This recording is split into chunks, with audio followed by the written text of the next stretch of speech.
कब्र खोद रही थी। उसके हाथ में एक चांदी का चम्मच था। 2 मिनट के अंदर मैं ये दुनिया छोड़कर जाने वाली हूँ।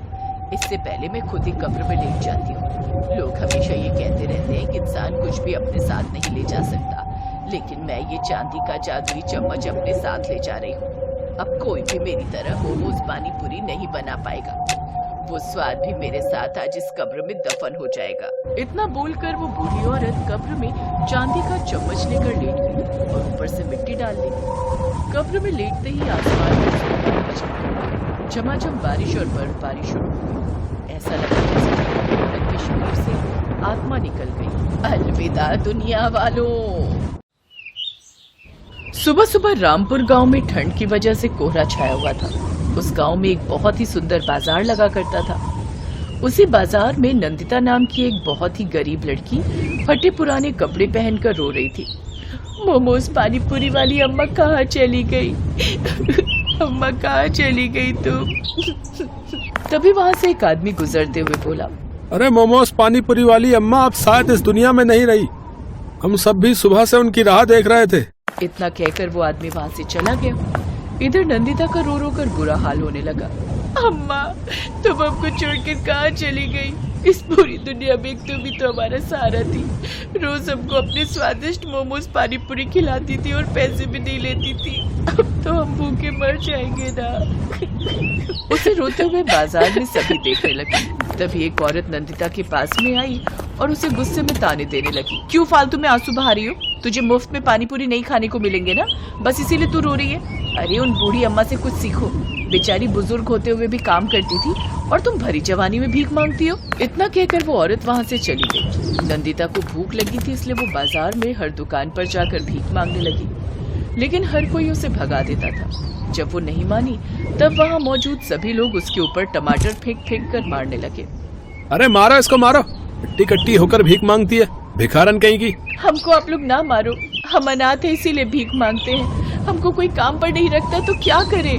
नंदिता की बात किसी ने नहीं मानी, इसीलिए वो रोती हुई सिग्नल पर आ गई और सड़क के किनारे एक फटा कंबल ओढ़कर बैठ गई। वहाँ पर वो आते जाते लोगों से भीख मांग रही थी, पर वहाँ पर भी उसे कोई भीख देने को तैयार नहीं था। इसीलिए वो सीधा पास के एक मंदिर चली गई और भगवान के सामने प्रार्थना करने लगी। भगवान, तुमने तो पहले हमारे माँ बाप हमसे छीन लिए। एक अम्मा ही हमारा सहारा थी, वो भी हमें छोड़कर चली गई। अरे इससे अच्छा तो हमको भी अपने पास ही बुला लेती। कम से कम इस बेरहम दुनिया से तो छुटकारा मिल जाता। तभी पीछे से पंडित जी आ गए। नंदिता सिसक कर पीछे पलटी। पंडित जी, आप हमसे दूर हो जाइए। हम एक भिखारी हैं, लोग हमको अछूत मानते हैं।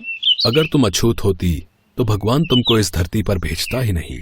जब तुम भगवान को स्वीकार हो तो हम इंसान भला कौन होते हैं, किसी को अस्वीकार करने वाले। हमको तुम्हारी समस्या पता है। तुम भीख मांगना छोड़कर कोई काम शुरू कर दो, फिर देखो भगवान तुम्हारी मदद खुद करने आएंगे, क्योंकि ये जनता किसी भिखारी को स्वीकार नहीं करती। इतना बोलकर पंडित जी पूजा पाठ करने लगे। नंदिता वहीं मंदिर के बाहर बैठकर फिर से भीख मांगने लगी। तभी उसके पास एक नौजवान लड़का आदित्य आया। नंदिता उससे भी भीख मांगने लगी। भैया, एक हफ्ते से कुछ नहीं खाया है। नंदिता के मुंह से भैया सुनकर आदित्य का दिल पिघल गया। वो भी वहीं नंदिता के सामने जमीन पर ही बैठ गया। आदित्य नंदिता को एक अच्छे रेस्टोरेंट में ले गया और उसे खाना खिलाने लगा। तभी रेस्टोरेंट के वेटर ने कहा, भाई साहब, इन भिखारियों को खाना खिलाने की कोई जरूरत नहीं है, इससे इनकी आदत खराब हो जाएगी। वेटर के इतना बोलते ही आदित्य को इतना गुस्सा आया कि उसने खाने की प्लेट उठाकर वेटर के मुंह पर मार दी।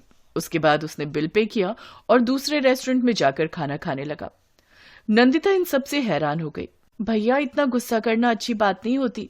बहन, मैं इस दुनिया से परेशान हो गया हूँ। कोई भीख मांगता है तो लोग उसकी बेइज्जती करने लगते हैं। अगर कोई पैसे वाला बन जाता है तो बोलते हैं कि 2 नंबर का पैसा कमाया होगा इसने। कभी खुद के गिरबान में झांक कर नहीं देखते कि वो अपनी जिंदगी में क्या कर रहे हैं। वैसे बहन, तुम परेशान मत हो, तुम खाना खाओ। आदित्य की बातों ने नंदिता के दिमाग पर बहुत गहरा असर डाला। खाना खाने के बाद आदित्य ने उसे 10,000 रुपए दिए और अगले दिन फिर से मिलने का वादा करके वहां से चला गया। अब नंदिता सिग्नल के पास आकर बार बार आदित्य की बातें सोचने लगी। उन पैसों से नंदिता ने अगले ही दिन उसी जगह पानीपुरी का ठेला लगा लिया जहां पर वो बूढ़ी अम्मा अपना पानीपुरी का ठेला लगाया करती थी। वहां पहुंचकर नंदिता ने देखा कि बहुत सारे लोग पहले से ही पानीपुरी का ठेला लगाए हुए थे। जब तक अम्मा जी जिंदा थी, यहाँ आसपास कोई पानीपुरी का ठेला नहीं लगाता था।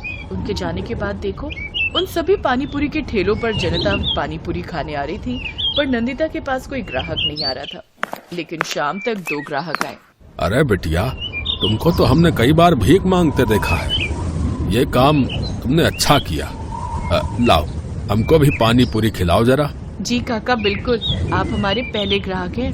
नंदिता काका को पानी पूरी खिलाने लगी। जब वो लोग पानी पूरी खाकर चले गए, तभी वहाँ पर सामने वाला पानी पूरी वाला नंदिता की दुकान पर आ गया। ओ भिखारन हो, तू यहाँ से अपना ठेला हटा ले, वरना अच्छा नहीं होगा। जब हम आपको नहीं रोक रहे हैं तो आप कौन होते हैं हमें रोकने वाले? ये जमीन आपके पिताजी की है क्या? तो कौड़ी की भिखारन है। ओ भाइयों, इस भिखारन का ठेला पलट दो। उन सब लोगों ने मिलकर नंदिता का ठेला पलट दिया, उसका सारा सामान सड़क पर फैला दिया। नंदिता बेचारी वहीं बैठकर रोने लगी। हे भगवान, अब मुझे इस बेरहम दुनिया में नहीं रहना। कुछ ऐसा करना कि आज रात जब मैं सोऊं तो सुबह उठूं ही नहीं। नंदिता अपने ठेले के पास ही बैठी रही और धीरे धीरे रात को उसने किसी तरह अपना ठेला खड़ा किया और उसी के ऊपर सो गई। पर जब वो सुबह सोकर उठी, तब उसके ठेले पर पानीपुरी का सारा सामान रखा था और उसके अलावा ढेर सारे मोमोज भी रखे थे। ये देखकर नंदिता हैरान हो गई। ये सब क्या है? मोमोज, पानीपुरी? इनकी महक तो ठीक वैसी है जैसी मोमोज पानीपुरी अम्मा जी बनाती थी। वो स्वाद हम कैसे भूल सकते हैं? अम्मा जी के जाने के बाद सारा गांव अम्मा जी की मोमोज पानीपुरी के स्वाद के लिए तरस गया है। उस स्वाद की महक सारा गांव पहचानता था। कुछ ही मिनट में सारा गांव नंदिता के ठेले के पास खिंचा चला आया। उसकी दुकान पर लाइन लग गई। दीदी, आपने तो अम्मा जी की याद दिला दी। उनके जैसी स्वादिष्ट मोमोज पानीपुरी आज तक कोई बना नहीं पाया। आपने ये कैसे किया? ये तो हमको भी समझ में नहीं आ रही है। आप लोग पानी पूरी खाइए, अम्मा जी का प्रसाद है ये। उसने पानीपुरी खिलाना शुरू किया। वो सबको मोमोज वाले पानीपुरी खिलाते जा रही थी, पर ना पानीपुरी कम पड़ रही थी, ना ही मोमोज। शाम तक उसकी दुकान पर लाइन लगी रही, पर मोमोज वाले पानीपुरी खत्म ही नहीं हुए। रात में जब सारे ग्राहक चले गए, तब सामने ठेले वाला फिर से नंदिता की दुकान पर आया और ठेला पलटाने लगा। ठेले को हाथ लगाते ही अचानक एक जोरदार बिजली कड़की और वहां पर वही बूढ़ी औरत की आत्मा प्रकट हुई जो कब्रिस्तान में चांदी का चम्मच लेकर दफन हो गई थी। सभी लोग उसे देखकर डर गए। अम्मा जी तो खत्म हो गई थी, लगता है उन्हीं की आत्मा है। अरे जल्दी भागो यहाँ से भाई।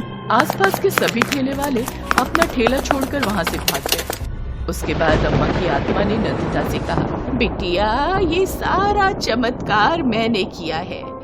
ये लो जादुई चम्मच।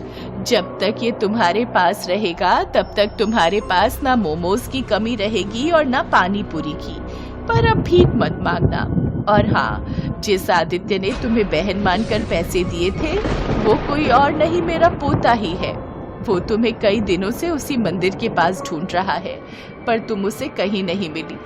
कल सुबह जाकर उससे मिल लेना और साथ में मिलकर रहना।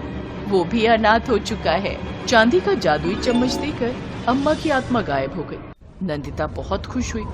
अगली सुबह वो मंदिर के पास जाकर आदित्य से मिली। आदित्य को उसने सारी बात बताई। तुम्हारी तरक्की देखकर मैं बहुत खुश हूँ बहन। तुम मोमोज वाले पानी पूरी बेचो, लेकिन तुम रहोगी मेरे साथ, मेरे घर में। अब नंदिता अपने मुंह बोले भाई आदित्य के साथ उसके घर में रहने लगी। कुछ ही दिनों में उसने अपना खुद का बहुत अच्छा घर बना लिया। उस मार्केट में अब कोई दूसरा पानीपुरी वाला नहीं लगाता था। नंदिता खुशी खुशी अपनी जिंदगी बिताने लगी।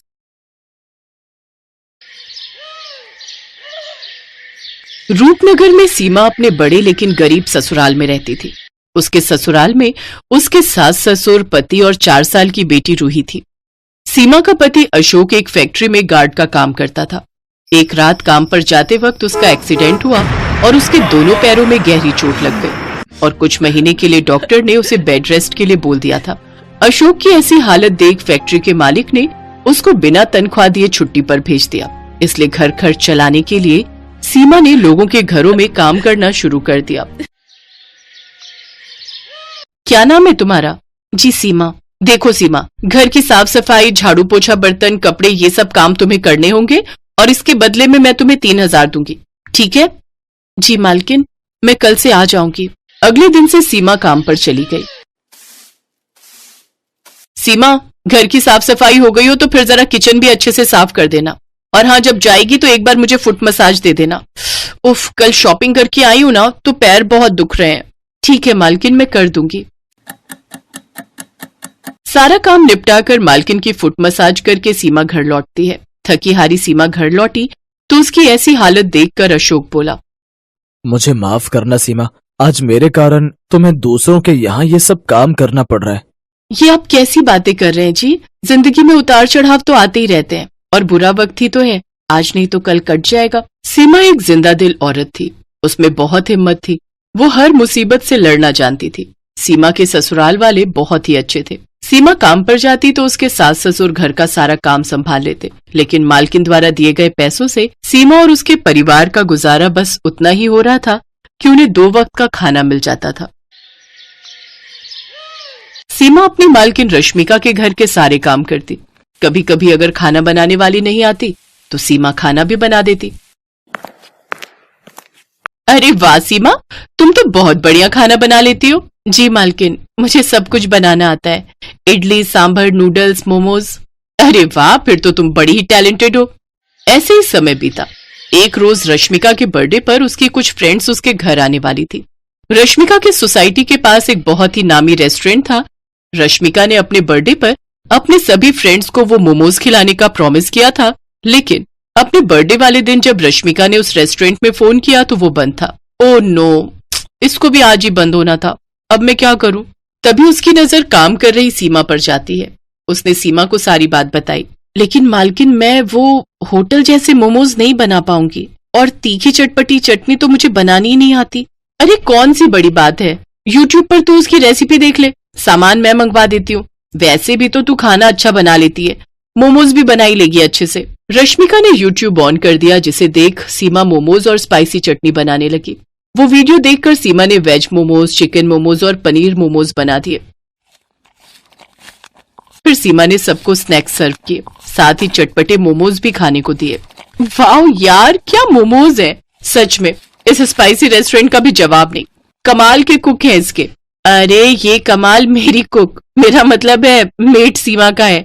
वो रेस्टोरेंट तो आज बंद था, इसलिए मैंने इसे ही बोल दिया बनाने को। क्या सच में? लेकिन इन्हें खाकर तो ऐसा लग रहा है जैसे किसी महंगे रेस्टोरेंट से मंगवायो। सचमुच जवाब नहीं इसका। उन सब ने ज्यादातर मोमोज ही खाए। सबको मोमोज इतने पसंद आए कि मोमोज ही कम पड़ गए। सीमा भी अपनी तारीफ सुनकर बहुत खुश थी। घर आकर उसने ये बात अपने ससुराल वालों को बताई। हमें तो पहले ही पता था हमारी बहू बड़ी हुनर वाली है, जो भी काम करती है दिल से करती है और उसमें जान डाल देती है। ऐसी बात है तो माँ कभी हमें भी मोमोज बनाकर खिलाओ, वो भी चटपटे वाले। ठीक है मेरी बच्ची, मैं कल ही तुम सबके लिए बिल्कुल वैसे ही मोमोज बनाऊंगी। अगले दिन सीमा ने घर में मोमोज बनाए और सबको खाने को दिए। मैं ना कहती थी मेरी बहू के हाथों में तो जादू है, जादू। अरे मैं तो कहती हूँ तू लोगों के घरों का काम छोड़कर मोमोज बनाना शुरू कर दे, अच्छी कमाई हो जाएगी। लेकिन इन सब के लिए पैसे कहाँ से आएंगे? मैंने कुछ पैसे जोड़ कर रखे हैं बहू। जब राशन के लिए पैसे देती थी तो उसमें से मैं थोड़ी बचत कर लेती थी बुरे समय के लिए। अब उन्हीं पैसों से मोमोज बनाने का सामान आएगा। सीमा की सास कनस्तर में छुपाए हुए उन पैसों को ले आती है और सीमा को दे देती है, लेकिन वो सिर्फ 1800 रुपए ही थे। ये देख सीमा उदास हो जाती है। क्यों उदास होती है बहू? हर काम की शुरुआत छोटे से ही होती है।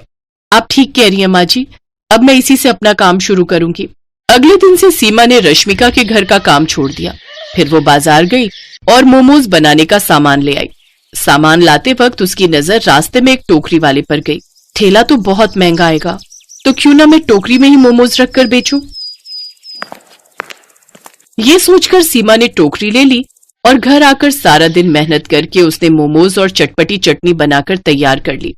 फिर शाम को सीमा अपने सर पर मोमोज और चटपटी चटनी के साथ में म्यूनिस से भरी टोकरी लेकर उन्हें बेचने निकल गई। वो गली मोहल्लों में घूम घूम कर चटपटे मोमोज बेचने लगी।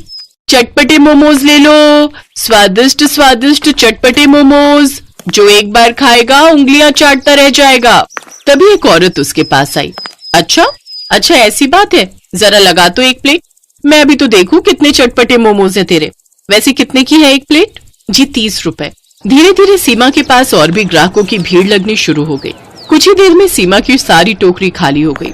वो खुशी खुशी घर गई और सारी बात बताई। अगले दिन वो और भी ज्यादा मोमोज बनाने का सामान ले आई। आज ग्राहक बेसब्री से उसका इंतजार कर रहे थे। कल इसी वक्त तो आई थी वो चटपटे मोमोज वाली, ना जाने कहाँ रह गई। मेरा बड़ा मन कर रहा है उसके हाथ के मोमोज खाने का। कुछ ही देर बाद सीमा वो मोमोज लेकर पहुंच गई। उस दिन भी उसके सारे मोमोज बिक गए। आज उसकी पहले से भी ज्यादा कमाई हुई। अब सीमा हर रोज वहां मोमोज लाकर बेचती। एक रोज जब वो घर पर थी तो एक सेठ उसके घर पर आया। क्या तुम ही वो चटपटे मोमोज वाली सीमा हो? जी मैं ही सीमा हूँ, कहिए क्या बात है? मैं स्पाइसी रेस्टोरेंट का मालिक हूँ। क्या तुम मुझे मोमोज खिलाओगी? बड़ी तारीफ सुनी है तुम्हारे मोमोज की। हाँ मालिक जरूर। सेठ ने जैसे ही वो मोमोज खाए उसके तो होश ही उड़ गए। वाह भाई वाह, मैंने आज से पहले इतने अच्छे मोमोज कभी नहीं खाए। मेरे रेस्टोरेंट में भी इतने अच्छे मोमोज नहीं मिलते। क्या तुम मेरे रेस्टोरेंट के लिए मोमोज बनाओगी? इसके बदले मैं तुम्हें हर महीने 35,000 रुपए दूंगा। सीमा झट से बोली, मुझे मंजूर है साहब। तो ठीक है, कल से ही तुम ये काम शुरू कर दो। और हाँ, तुम्हें आने की जरूरत नहीं है। मेरे आदमी तुम्हारे घर से खुद आकर मोमोज ले जाया करेंगे। सेठ वहां से चला गया। ये सब तुम्हारी मेहनत का कमाल है सीमा। हाँ बहू, और इस काम में हम सब भी तुम्हारी मदद करेंगे। अगले दिन से सीमा मोमोज बनाने लगी। होटल से कुछ आदमी उसके घर से चटपटे मोमोज ले जाते और उसे रेस्टोरेंट में बेच देते। अब अशोक भी पूरी तरह ठीक हो गया और वो भी सीमा की इस काम में मदद करने लगा। धीरे धीरे सीमा ने अच्छे खासे पैसे जोड़ लिए। इस काम से उसकी आमदनी और ज्यादा बढ़ गई। अब तो उसके पास ग्राहक और ज्यादा बढ़ गए। वो पूरे शहर में चटपटे मोमोज वाली के नाम से मशहूर हो गई। अब उसकी और उसके परिवार की गरीबी भी दूर हो गई।